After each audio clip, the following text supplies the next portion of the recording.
अरे प्रकाश, साड़ियों का नया स्टॉक कोलकाता से आ गया या नहीं? दुकान के मालिक प्रताप जी ने अपने यहां काम करते कर्मचारी से पूछा। जी सर, आ गया। उस पर लेबल लगाने का काम चल रहा है।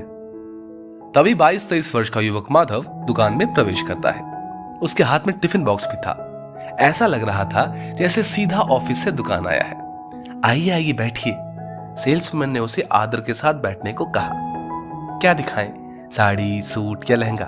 सेल्समैन ने बड़े उत्साह से पूछा। जी, मुझे मेरी माँ के लिए साड़ी खरीदनी है।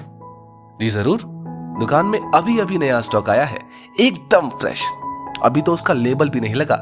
इतने कम दामों में इतनी अच्छी साड़ियां आपको कहीं नहीं मिलेंगी।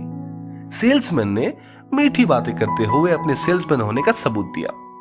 ये देखिए, एक से बढ़कर एक साड़ियां हैं हमारे शोरूम में। सेल्समैन मिनटों में 8-10 साड़ियां निकालकर माधव के सामने रख देता है। जी, ये साड़ी अच्छी लग रही है। क्या कीमत है इसकी? माधव ने एक पीले रंग की साड़ी को देखते हुए कहा। बस 2000, सेल्समैन बोला। माधव उंगलियों में कुछ गिनते हुए सोचने लगा। जी, मुझे इससे कम कीमत की साड़ी दिखाइए। माधव बोला। जी, आपका बजट कितना है? सेल्समैन मन ही मन चिढ़ते हुए बोला।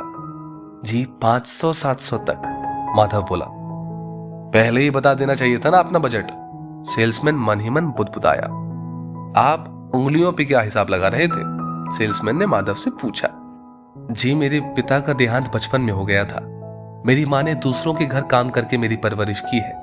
मैं ये सोच रहा था कि मेरी तनख्वाह से घर का किराया, राशन और दूसरे खर्चों के बाद मेरे पास कितने पैसे बचेंगे। मैं 500-700 से ज्यादा की साड़ी नहीं खरीद सकता, माधव ने सकुचाते हुए कहा। उन दोनों की बातें पास बैठे शर्मा जी ने सुन ली, जो कि अपनी पत्नी के जन्मदिन पर उपहार देने के लिए साड़ी खरीदने आए थे। वो बहुत भावुक हो गए और उठकर दुकान के मालिक प्रताप जी के पास पहुंच गए। उन्होंने धीरे से प्रताप जी से कुछ कहा। प्रताप जी स्वयं माधव के पास जाते हैं। बेटा, वैसे तो ये साड़ी 2000 की है, पर अभी सीजन नहीं है ना, तो 50% डिस्काउंट के साथ आपको 1000 की साड़ी पड़ेगी।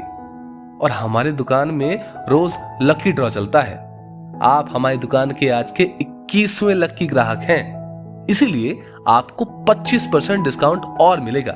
तो 2000 की साड़ी 500 में ले जाइए, प्रताप जी बोले। सेल्समैन प्रताप जी का चेहरा देखता रह गया। साड़ी बहुत सुंदर थी।